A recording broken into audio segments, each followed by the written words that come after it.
ಮಾಡತ್ತೀರಿ. ಹೌದು. ಒಂದು ವೇಳೆ ಸಿದ್ದರಾಮಯ್ಯ ಸರ್ಕಾರ ಈ ಬಾರಿನೂ ತಗೊಂಡ್ರೆ ನೀವು ಮುಂದಿನ ಹೋರಾಟ ಉತ್ತರದಿಂದ ದಕ್ಷಿಣ, ಪೂರ್ವದಿಂದ ಪಶ್ಚಿಮ ಇಡೀ ರಾಜ್ಯದಲ್ಲಿರ್ತಕ್ಕಂಥ ಎಲ್ಲ ದಲಿತ ಸಂಘಟನೆಗಳು ಒಪ್ಪಿಗೆ ಕೊಟ್ಟಾರ, ನಮ್ಮ ಪಕ್ಷಕ್ಕೆ ಬೆಂಬಲ ಮಾಡ್ತಾರೆ. ಅಲ್ಲ, ಎಂಥ ಅನ್ಯಾಯ ಇದು ಅಂದರೆ, ನಾನು ಒಬ್ಬ MP, ನಮ್ಮ ದಲಿತರಿಗೆ ಎಲ್ಲರಿಗೆ ನಿಮಗೆ ಒಂದು ಬೋರ್ವೆಲ್ ಹಾಕಿಸ್ಕೊಡ್ತೀನಿ ಅಂಥೇಳಿ 150 ಬೋರ್ವೆಲ್ ಮಂಜೂರಾತಿ ಮಾಡಿದ್ರು. ಮಂಜೂರಾತಿ ಮಾಡಿದ ಮೇಲೆ ನಾನು ಮಂಜೂರಾತಿ ಅದು ಅಂಥೇಳಿ ದಲಿತರಿಗೆ ಎಲ್ಲರಿಗೆ ಪತ್ರ ಬರದೆ ಇವತ್ತು ಅದರಲ್ಲಿ ಬರೀ 20 ಮಾತ್ರ ಹಾಕಿ 130ಕ್ಕೆ ಬರೋ ಹಣನೂ ಕೂಡ ವಾಪಸ್ ತೊಗೊಂಡ್ರಿ. ನಾಚಿಕೆ ಆಗೋದಿಲ್ಲ ಇದನ್ನು ಸರ್ಕಾರದವ್ರಿಗೆ? ಹೆಂಗೆ ಸಹಿಸ್ಕೋಬೇಕು ಜನ? ಇವತ್ತು ಬಂದು ನಮಗೆ ಹೋಗಿತ್ತಾರ, ನಾವು ಹೇಳಿದೆ ಹೋಗಿ ಅವ್ರಿಗೆ ಹೋಗಿರಿ ಕಾಂಗ್ರೆಸ್ ಸರ್ಕಾರದಲ್ಲಿರ್ತಕ್ಕಂಥ ಮಂತ್ರಿಗಳಿಗೆ ಅಂತ ನಾನು ಹೇಳಿನಪ್ಪ. ಇಂಥ ಅನ್ಯಾಯ ಯಾವತ್ತೂ ಆಗಿರಲಿಲ್ಲ, ಇದನ್ನು ನಾನು ಖಂಡನೆ ಮಾಡ್ತೀನಿ ಅಂಥೇಳಿ ಈ ಸಂದರ್ಭದಾಗ ಹೇಳ್ತೀನಪ್ಪ.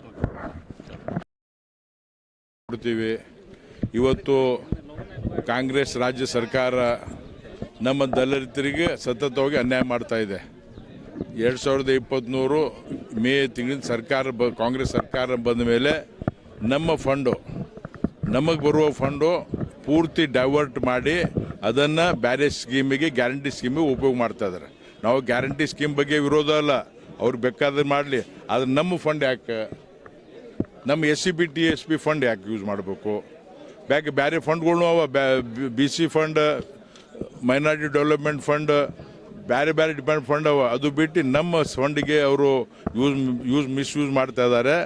ಸತತವಾಗಿ ಈ ವರ್ಷ ಕೂಡ ಈ ಬಜೆಟ್ನಲ್ಲಿ ಕೂಡ ಅಂಥ ಒಂದು ವಿಚಾರ ಇದೆ ಅಂತ ನಮಗೆ ಗೊತ್ತಾಗಿದೆ. ಆ ಫಂಡ್ ಅಲ್ಲಿ ಯೂಸ್ ಮಾಡಬಾರ್ದು, ನಮ್ಮ ಫಂಡ್ ನಮ್ಮ SC ST ಡೆವಲಪ್ಮೆಂಟ್ ಬಗ್ಗೆ ಯೂಸ್ ಮಾಡಬೇಕಂತೇಳಿ ನಾವು ಆಗ್ರಹ ಮಾಡ್ತಾಯಿದ್ದೀವಿ. ನಿಮಗೆ ಗೊತ್ತಿದೆ, ಈಗಾಗಲೇ ಇವತ್ತು ಸ್ಕೂಲ್ ಹುಡುಗರಿಗೆ ನಾನು ಯಾವಾಗಲೂ I am on the ground, ಪ್ರತಿಯೊಬ್ಬರು ನಮ್ಮ ಜೊತೆ ಇಂಟ್ರಾಕ್ಟ್ ಮಾಡ್ತಾ ಇದ್ದಾರೆ. ಹುಡುಗರಿಗೆ ಸ್ಕಾಲರ್ಶಿಪ್ ದುಡ್ಡಿಲ್ಲ, ನಮ್ಮ ಹುಡುಗಿಯರಿಗೆ ಇರ್ಲಿಕ್ಕೆ ಹಾಸ್ಟೆಲ್ ಇಲ್ಲ, ದಲಿತ ಹುಡುಗಿಯರಿಗೆ ಇರ್ಲಿಕ್ಕೆ ಹಾಸ್ಟೆಲ್ ಇಲ್ಲ. ಅವ್ರು ಹಳ್ಳಿ ಊರಿಂದ ಸಿಟಿಗೆ ಬಂದರೆ ಅವ್ರಿಗೆ ಇರ್ಲಿಕ್ಕೆ ವ್ಯವಸ್ಥೆ ಇಲ್ಲ, ಬೇಸಿಕ್ ನೀಡ್ಸಿಗೆ ದುಡ್ಡಿಲ್ಲ,